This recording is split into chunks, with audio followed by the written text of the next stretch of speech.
The history of the church is full of incredible and edifying stories of the saints. Some are very easy to understand and straightforward. Some, however, are like today's story, which is rather unusual.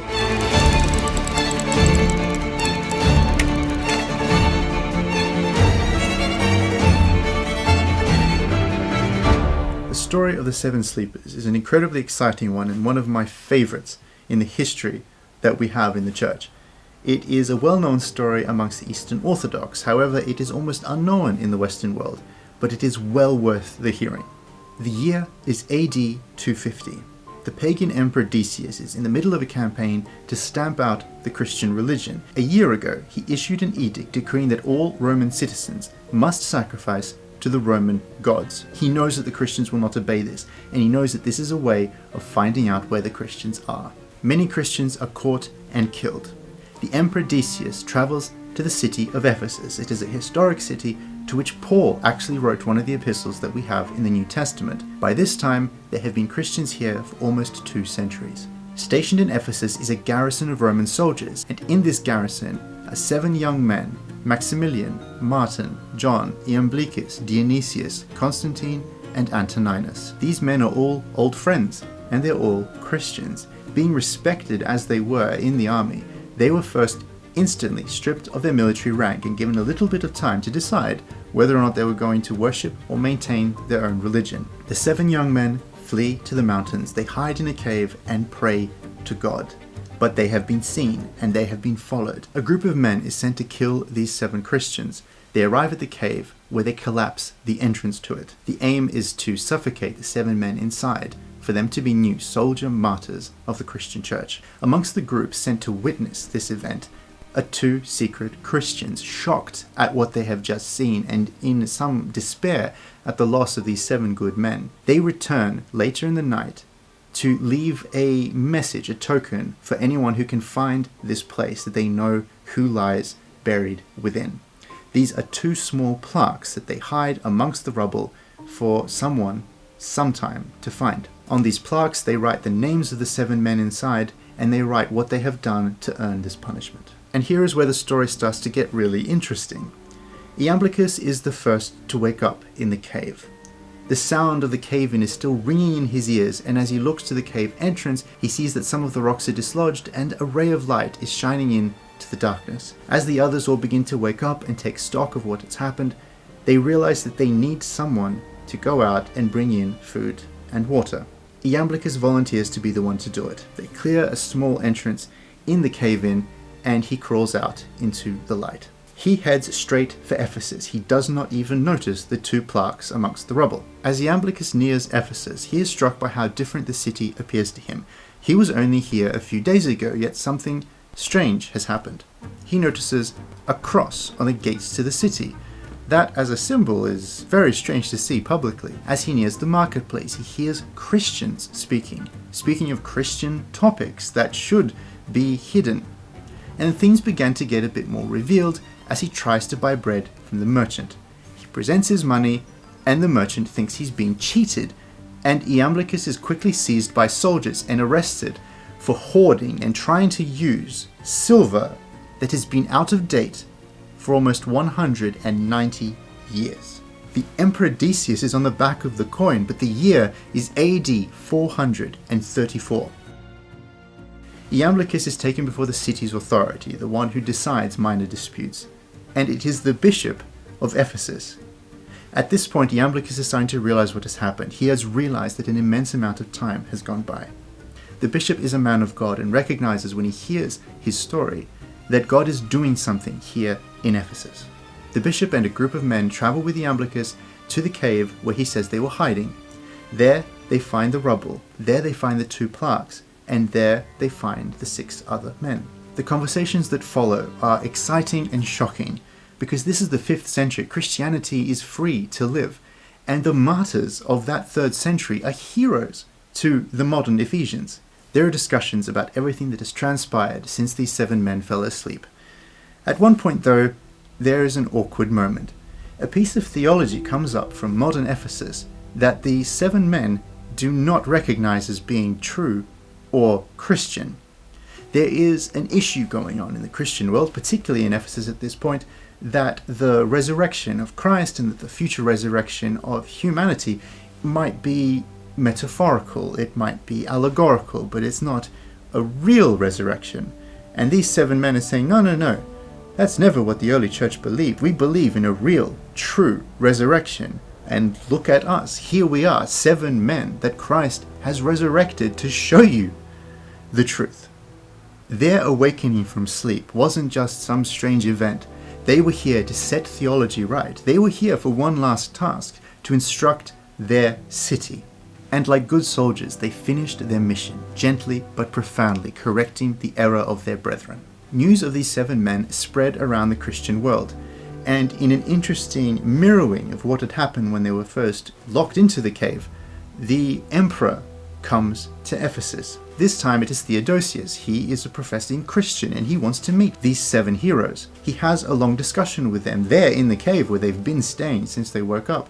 And he wants to reward them, wants to give them something. He wants to give them a mansion for them all to live in comfort. And they're not very impressed. They have a good long conversation with him, but they say no to the riches and no to the comfort. We want to remain here. Here where we suffered for Christ and here where we prayed.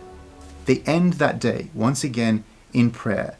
And they go to sleep, and this time they do not wake. They die during the night, completing their martyrdom of almost 2 centuries earlier. The story of the 7 sleepers of Ephesus ends there. Now, you might hear that story and think, well, that's clearly not really true. It's clearly just a lesson of some sort. And you're allowed to think that. That's a bit boring of you, but it doesn't bother me. The lives of the saints are not here as legal proofs in a court of law about what happened in the early church. These are stories that edify us, encourage us, uplift us, teach us, grow us as Christians in our faith.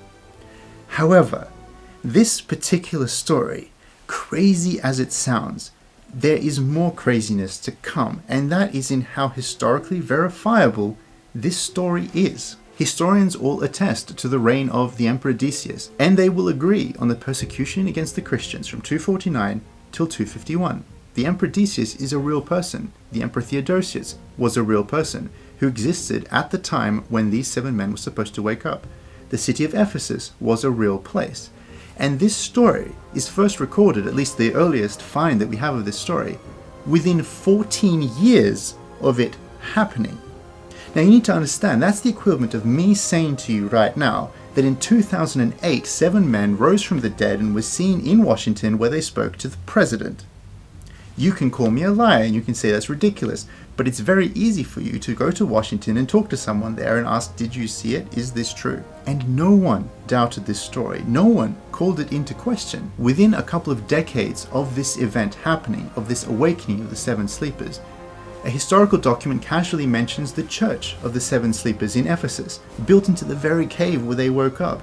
It became a center of pilgrimage for thousands of people every single year.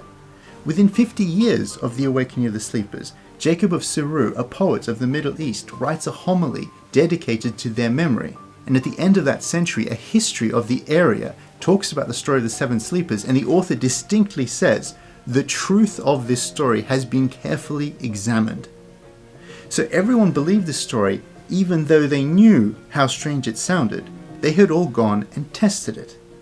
From here, the story exploded across the Christian world. Within 150 years, it was being recorded and retold in North Africa, across the Mediterranean, and all the way up to Ireland. The story had effects on culture and on languages. In the Irish language, the term 7 sleeper refers to hibernating animals.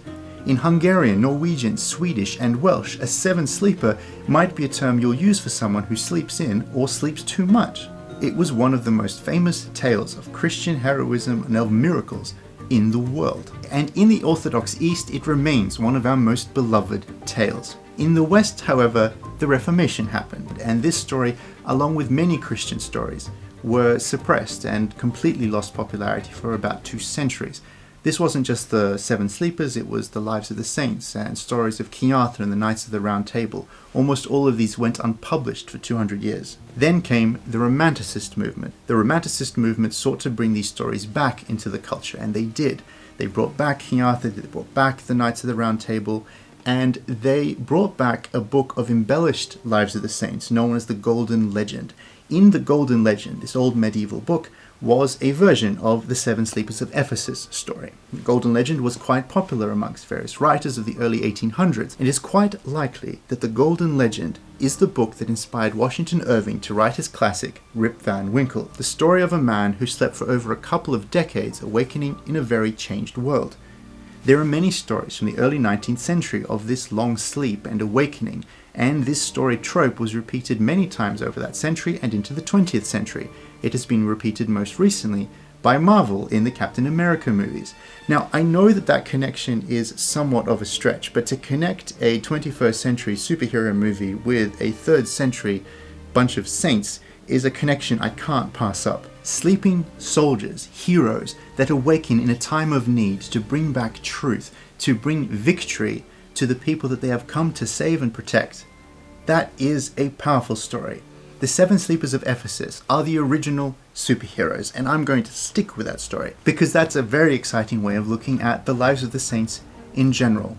There are many things to take away from the story, including the encouragement that if God has a task for you, as he did have for these 7 men, one final task, no matter what task he has for you, he can make paths to allow that to happen in ways that you would not believe. As this is a sort of a bedtime story kind of episode about sleep, we have made a sleepy sort of tea, and my brother is yawning behind the camera for some reason. It is chamomile, honey, and orange blossom, and it's very relaxing, and maybe we shouldn't have drunk it right now because we have to film some more episodes after this. I hope you enjoy the story of the 7 sleepers. They are good saints to know if you're suffering from insomnia. If you look at Orthodox prayer books, you will often find prayers against insomnia and for peaceful sleeps, and they might mention the 7 sleepers of Ephesus because God woke them at the proper time. So they're good saints to know. May you have a wonderful day ahead, and may you have a blessed and peaceful sleep, and may God awake you at the proper time.